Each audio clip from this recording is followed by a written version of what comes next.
Hello বন্ধুরা, আসসালামু আলাইকুম। আপনারা সবাই কেমন আছেন? আশা করি সবাই ভালো আছেন। তো আজকে এসেছি নতুন আরেকটা রেসিপি নিয়ে। প্রথমে আমি মাংসগুলো বহুত ছোট ছোট করে কেটে নিয়েছি, দেখতে পাচ্ছেন বহুত ছোট ছোট করে। তো এটা কিসের মাংস অবশ্যই কমেন্ট করে জানাবেন, কে কে বলতে পারেন। এবার আমি ধুয়ে নেব মাংসগুলো। বেশি করে পানি দিয়ে হাত দিয়ে মাখিয়ে মাখিয়ে ধুয়ে নেব।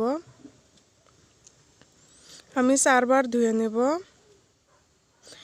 তো আমার ধোয়া হয়ে গেছে। আমি আগে চুলাটা জ্বালিয়ে নিয়েছিলাম, কড়াইটাও গরম হয়ে গেছে। এবার আমি বেশি করে পেঁয়াজ কুচি দিয়ে দিব, কাঁচা লঙ্কা কুচি দিয়ে দিব,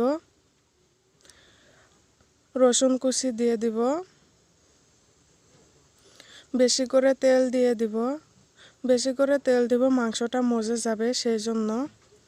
এবার আমি হালকা করে গোটা জিরা দিয়ে দিব। এবার আমি অল্প ভেজে নিব। তো আমার ভাজা হয়ে গেছে, দেখতেই পাচ্ছেন। এবার আমি গ্রেট করা আদা রসুন দিয়ে দিব। আর অল্প ভেজে নিব। তো আমার ভাজা হয়ে গেছে, দেখতেই পাচ্ছেন।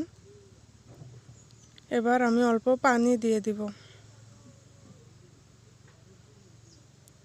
বেশি পানি দিব না, অল্পই দিব। এবার আমি মশলাগুলো দিয়ে দিব। প্রথমে আমি পরিমাণ মতো লবণ দিলাম, গরম মশলা দিলাম, হলুদ গুঁড়ো, জিরা গুঁড়ো, লঙ্কা গুঁড়ো, অল্প মিট মশলা দিয়ে দিব। এবার আমি মশলাগুলো কষিয়ে নেব। তো আমার কষানো হয়ে গেছে, দেখতেই পাচ্ছেন। এবার আমি মাংস দিয়ে দিব। মাংসগুলো মশলার লগে মিলিয়ে নেব, ভালো করে মিলিয়ে নেব।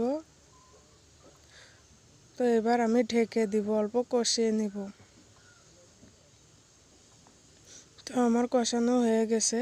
এবার আমি পানি দিয়ে দিব, বেশি করে পানি দিব অল্প। আবার ঢেকে দিব। তো আমার লাইটটা চলে গেছে, সেজন্য আন্ধার হয়েছে। তো আমার মাংসটাও হয়ে গেছে, দেখতেই পাচ্ছেন।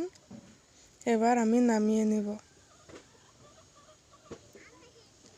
তো মাংসটা কি সুন্দর হয়েছে, দেখতেই পাচ্ছেন কি সুন্দর আঠা আঠা হয়েছে।